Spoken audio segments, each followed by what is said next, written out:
Hello everyone and welcome to BearNews as we take a look at one of the more pleasant aspects of the indie dev community. Owing to the nature of the indie dev market, many indie dev creators in fact work together to promote each other's games and celebrate in their success, as well as providing each other an excellent framework of support and assistance throughout the project. And today we're going to take a look at one of the shining members of this community and the game they have created, Obsidian Prince.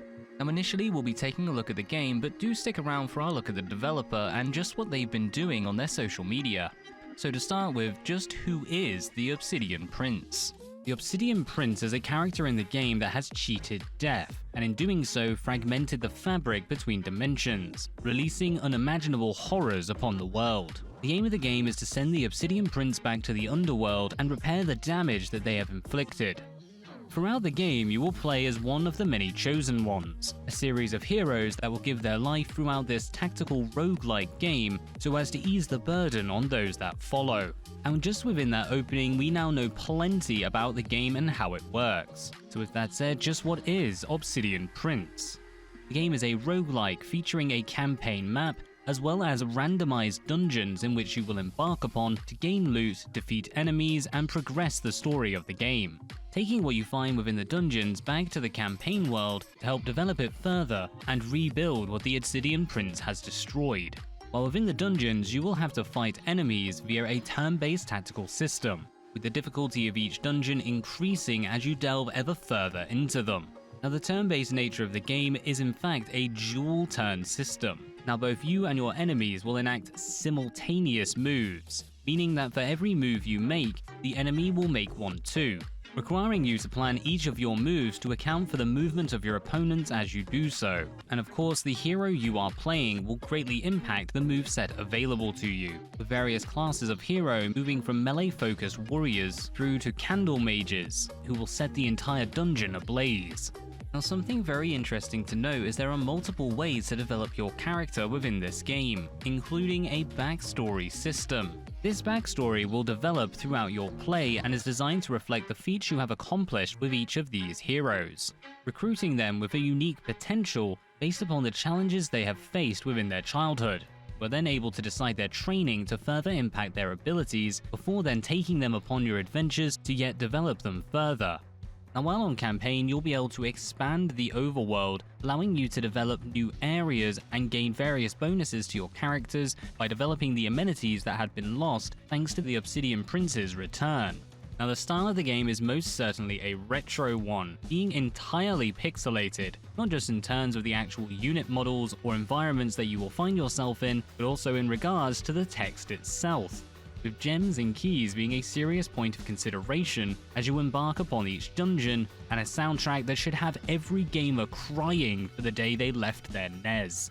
Then moving on from their trailers, we can also see on their website plenty of information regarding each of the individual characters, as well as some of the additional features within the game as it stands, including access to their Discord where you can join the community and learn even more about the game should you wish.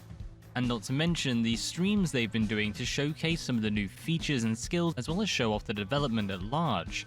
There are plenty of little considerations beyond the standard skills and actions that you would expect within this game, including the development of prestige classes that come with their own unique abilities that you will have access to as you level up and develop your character. And within these streams, they actually release some really good information about all the different character skills, showing off how you can develop the character themselves, improve their class-specific abilities, or even the skills of the weaponry itself. Now as you develop these skills, each level within them will come with different attributes and advantages for the character. Now, as I stated before, the game includes an overworld campaign map, and it is through their website that we find out that you will have 3 actions that you can use to develop your town, recruit heroes, or explore the overworld or craft items, with even some of these tasks taking multiple actions to complete. Now the 3 actions take place through a day-night cycle. Each day begins at early morning, allowing you to advance through 3 different actions before finally hitting late evening. At the end of each day, it is time for your workers to sleep and your heroes to enter the dungeons. And after completing or failing that dungeon, you will then be returned to the overworld map with 3 more action points to spend. Now since this is a roguelite, of course, death will be commonplace, meaning that although you will be advancing time, this isn't something to worry about, unless you upset the witch. Final words in regards to this day-night cycle: seriously, do not anger the witch. So as we advance to take a look at their feature page, we can see all of the different parts that are currently or will be within the game. As of now, we can confirm that each dungeon is randomized, with the layout, enemy composition, and start positions being procedurally generated. Atop this, death is possibly permanent. Now I would like to note that pretty much everything they write is done firmly with tongue-in-cheek, the suggestion surrounding death being that even though your hero will die and their gear will be lost and their body laid to rest in the hero's graveyard, there may well be a way for you to fight into the underworld and claim back your once lost heroes. And on the note of loot, each hero will come complete with 2 starter weapons, but no hero is locked into this weapon choice, allowing you a bit more customization in your character by using the various loot or even purchasing the weapons you wish to gain, with them noting that you could even build a warrior dual-wielding traps. Combining this with the skills as we've seen them, there is plenty of variance and ability to create some truly unique characters within the game. Not to mention that each turn you will be able to use inspirations.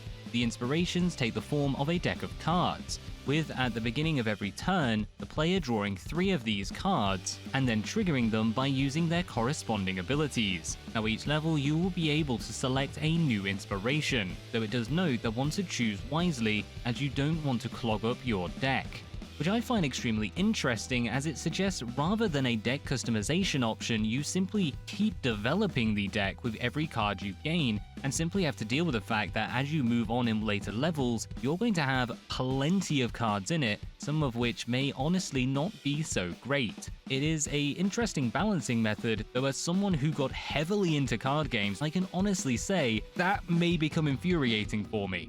Though given the fact that a lot of this game is procedurally generated and honestly at random, it definitely plays into a style of play that I particularly enjoy, and that is games that pride themselves on damage mitigation.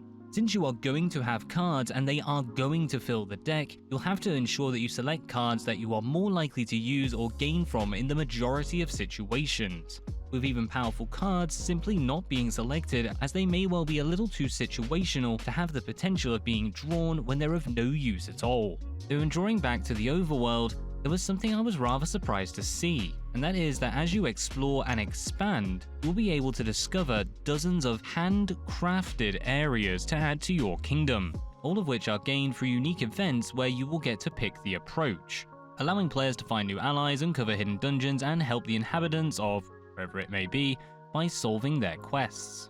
Now since so much of this game is procedural and based on RNG, I was genuinely surprised to see handcrafted areas included. Procedural generation is definitely fun and it provides plenty of variation between playthroughs, however the inclusion of handcrafted locations or events allows the developers to control the narrative a little more and better construct a congruent story. Something that, considering the humorous tone and approach of the development, I'm actually quite looking forward to seeing being completed, as it is already showing itself to be a rather humorous one indeed. And finally, we get to see how we will build our legacy. When returning from your dungeons with your loot and treasure, the development of your kingdom is going to be an extremely important aspect to the game. Unlocking building schematics, uncovering rare statue parts, and building a base that provides bonuses, shopping opportunities, or even unlocking new classes being some of the key features that Unleash the Giraffe has listed so far. With all of these considerations combining, ensure that even should you lose within a dungeon, your playtime is never for nothing, keeping up morale as you press and fight that one day you may face the Obsidian Prince. Taking a look at the Obsidian Prince Twitter page, we can see something rather interesting. Now it is fairly common for game developers and content creators to advertise a lot on their social media platforms. However, the dev team behind Obsidian Prince has gone out of their way to ensure that they are promoting and engaging with the various members of the indie dev community, showing a constant regard and consideration for other developers and content creators within the gaming industry, commenting, retweeting, and promoting others seemingly at every opportunity they can get. It's an absolutely incredible thing to see that a developer has gone so far and done so much to ensure that so many different developers are gaining a chance to cross-pollinate and be spotlighted for the work they have done. And it honestly has been a pleasure going through all the different creators and developers that they have promoted throughout their time on Twitter, with the team behind Obsidian Prince showing exactly how great the gaming community can be, in particular how the indie dev community can come together and support each other in the development of their games and the promotion of them leading up to and even after release, as well as showing a genuine interest and love in gaming in general. And any individual that would take so much time out of their day to promote another has more than earned my respect. Now I will note now at the end that the game is currently in early access, meaning that the game is available though still in development. Now this early access began on the 29th of April 2021, and as we can see from their page on Steam, that they estimate the game will be in early access for approximately 1 year after that release, with the aim of this early access being to implement the additional features that they have not yet.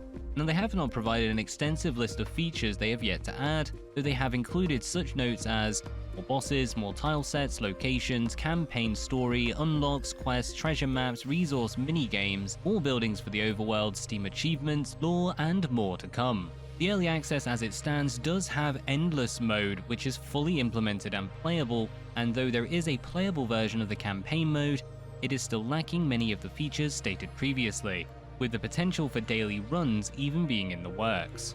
Now they have noted that they currently have no intentions to change the price after they leave early access, and are using this as a time to interact with players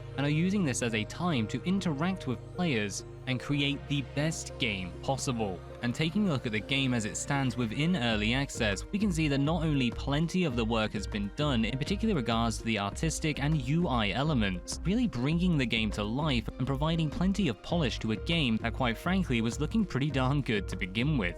Though from it we can certainly see just how much the game has developed over time and the continued efforts of the development team, including some rather amusing little additions such as the moving trees. And if all that adventuring becomes a little too much, you can always relax in the overworld with a lovely little cat.